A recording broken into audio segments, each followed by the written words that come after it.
Сәлеметсіздер ме, құрметті әріптестер? Мен сіздерге бүгін антоним, синоним, амоним туралы не білдім ашық сабағын ұсынып отырмын. Психологиялық ахуал. Бұл жерде балаларды шеңберге тұрғызып, би қимылдарын жасап, және бір-бірін құшақтап қуантады. Спиннер ойыны. Бұл ойынды мен WordWall бағдарламасында құрдым.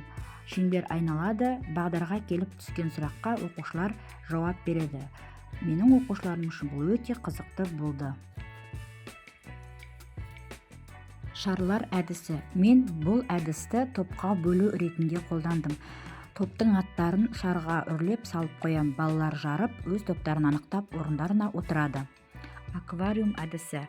Бұл жерде антоним, амоним, синоним деген 3 топ болады. Оқушылардың алдына балықтар беріледі. Балықтарда керекті мысалдар жазылған. Өз орындарын апарып, жапсырып қояды. Пазл әдісі. Бұл жерде оқушылар бөлшекке бөлінген тапсырманы біріктіріп, қандай тапсырма шыққанын оқып, мағынасын түсіндіреді. Өздік жұмыс. Бұл жерде оқушыларға сөздердің тиістісін қойып, сөйлемді көшіріп жаз деп тапсырма беріледі.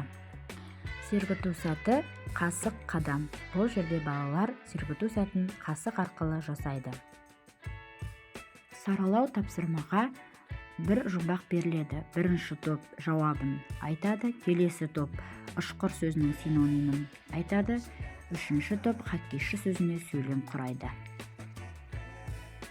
Сабақты қорытындылау үшін викторина шоуы WordWall бағдарламасында тест құрастырдым. Балалар өте қызыға жарыса жауап берді. Сабақ соңында үй тапсырмасы беріледі оқушыларға.